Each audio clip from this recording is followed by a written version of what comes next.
Greetings there, fellow Enfielders. Today I wanted to go over a little video to do the essences that you can actually obtain later on in the game.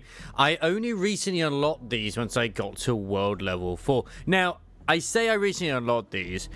You do obtain them as you're going through the world. I've already done a video about it where it's like, here we go, for example, like these essences here, like these will drop like the blue and the green varieties. The purple and the gold ones, now they come from specific little things that you spend your sanity on. Now, this area here, as you probably have already seen it when you go through the game, the energy allevium.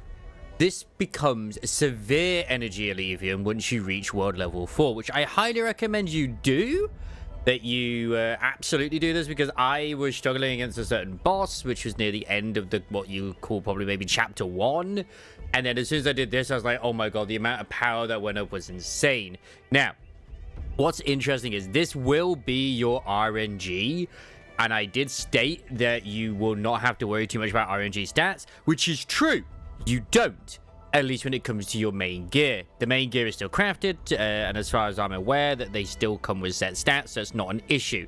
Now, this is nowhere near as egregious as, say, other games where you need to get, like, say, 5 different pieces of gear to get, like, the perfect stats overall. You need to get 1 essence, which is really good. So, that's pretty alright.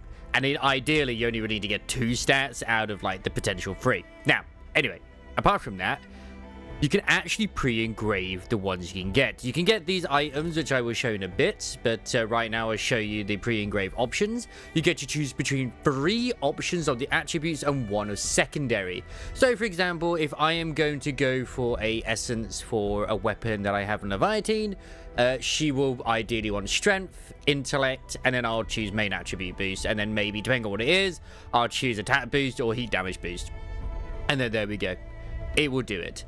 Now, if I do it for Ardelia, which is my healer, I will then change that away from strength boost. I'll go for intellect, will, main attribute boost, and then I'll most likely use, say, for example, where is it? If it was here, which it isn't, unfortunately, because I don't think it's one that's ideally for. I'd go for like nature damage boost, but I would rather have treatment, which is much more helpful for her. The skill stats here are basically what the subcategory are for each of the weapons. So if I go to Leviathan's weapon here, you can see here infliction. Not every infliction is the same, but obviously the essences themselves will, vary in certain things. Now, the purples themselves are dropped from the enemies that spawn from the rift itself, as well as also you'll get, like, say, 4 as you do it. These ones cannot be upgraded. It says etch essence. You can't etch that essence whatsoever. You can only etch the essence, which is upgrading them, which is you can only upgrade the gold ones. So, for example, I have this one here, this flawless essence. So I will go to here. It has strength boost +3, heat damage +2, and twilight +1. I don't have a weapon that has all of those right now, but I have this on Wolfguard with his guns. He benefits from the strength boost, and I believe he benefits as well from twilight. I'm not sure, but I think that is the case. I might have a different one on him right now. I need to double check. Let's go over to him right now. So yeah, actually I do have a different one, which is strength boost and then agility boost. So I could change it to this one, which is free strength boost, but no, I don't need to do. So he's got the strength boost and attack boost. I'll go to etch essence. I will etch it. I'll use one just for the sake of it. Like, I don't, say for example, I don't want one of these. One of these are like, oh, it's not very good. Like, I don't have someone who can use it. I'll just etch it. This is a beta, and I would not normally do this unless I had an excess amount of them, but I would do it for the sake of, examples.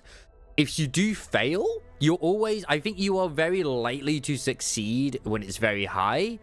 I haven't succeeded on a high yet, but there we go, that's a failure. If you fail, you gain some coolant. The coolant gel, once you get 40, it will guarantee the success rate the next time you do it. Unless, of course, it's a success rate as well. Once you get to 60, you don't need to, like, etch anything on. So every 6 failures you get, you can guarantee it. These will boost quite a bit, so it's quite handy. So, yeah. Now, to actually guarantee the stats that you want when you do put them in, because obviously, unfortunately, you can't get the substats. Obviously, that is not a thing. Like, you can only choose one between the secondary, sorry. You will go to the stock redistribution. These will appear. They cost 400k. They reset every week, and with a stock of 10. It sounds like a lot, but in all honesty, if you're playing the market right, when it comes to the elastic goods, you will gain quite a lot. Like, for example, right now, I've got the Anchoraling kitchenware at minus 46%.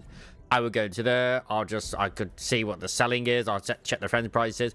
I could get a massive profit compared to like what I can get here. So I'll buy those, sell them for 3k on a friend's server. So that's very helpful. And then you'll get a load. Like I did one where I sold absolutely loads of them, and I gained like almost 2 million.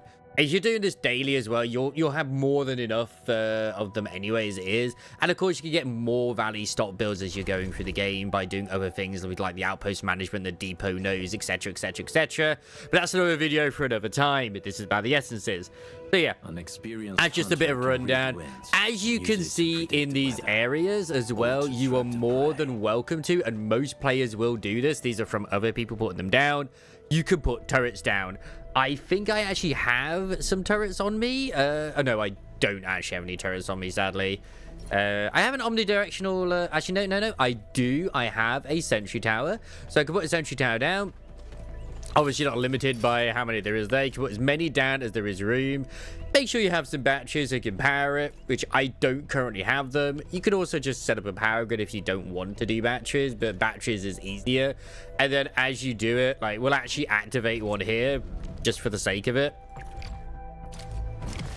So, 2 energy illumination to activate it. The turrets will just attack.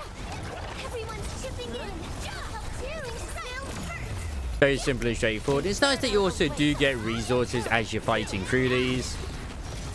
Get nice like a bit of like, you know, slug meat and stuff like that too, so you do need it for any reason whatsoever. It's just nice for crafting. It's just nice. Obviously, different areas have different enemies, so you'll want to pay attention to that.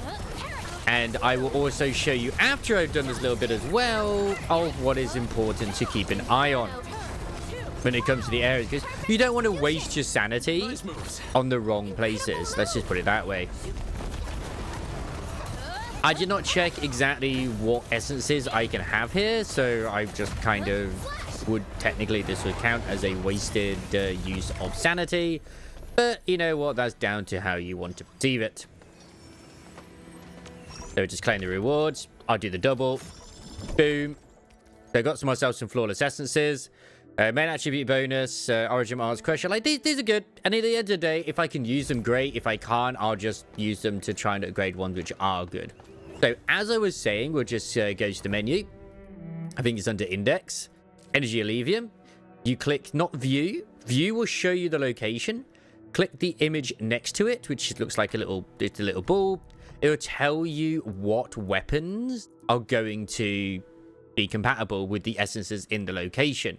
So you'd be like, okay, I have this weapon, I have that weapon. These ones are equipped. Fantastic. I will go to this area to try and get an essence for this character's weapon. I have, like, say, Sundered Prince. All right, the main attributes are Strength, Attack Boost, and then Crusher. So I'm going to want to try and get, like, say, I'm going to focus it on Strength and Attack and then Crusher in this area. I don't think I actually did get one that's useful for this area, but still, looking for me? You know, that's basically the gist of it. Can I check the essences here? She's currently using a Strength plus 3. Must continue.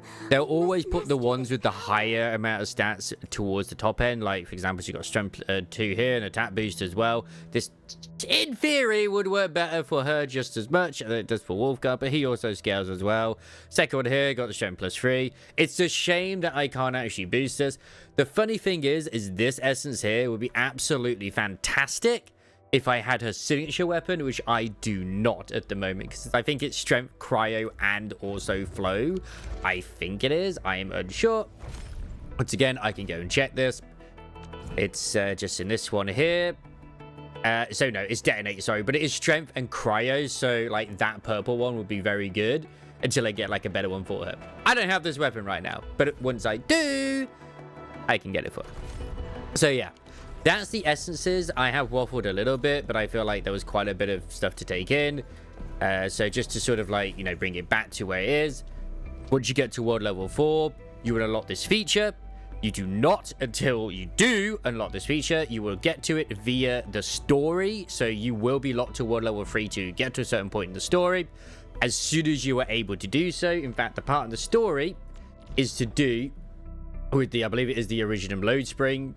Once you are going through this area and that you have fought in the, I think it's the Cradle of the Ages, it will unlock it. I would highly recommend that you do, because it is very, very, very helpful for building your team. I overlooked it myself. I did not think it was going to make much of a difference. My God, it makes more of a difference than you can possibly realize. So yeah, that is it. Don't forget to like, comment, subscribe. I will see you next time on twitch.tv/Wobsy, here on Gacha as well for more Arknight Endfield videos. And yeah, if you're watching this on Icy Veins as well, hopefully we'll have a bit more of a detailed guide, whether it's by me or by somebody else. This video will be here as a placeholder, at least to begin with. I'm sure I probably missed something, but hopefully this will steer you in the right direction, at least to begin with. Anyway, I've been Wobsy. Thank you very much for watching. Take care of yourselves.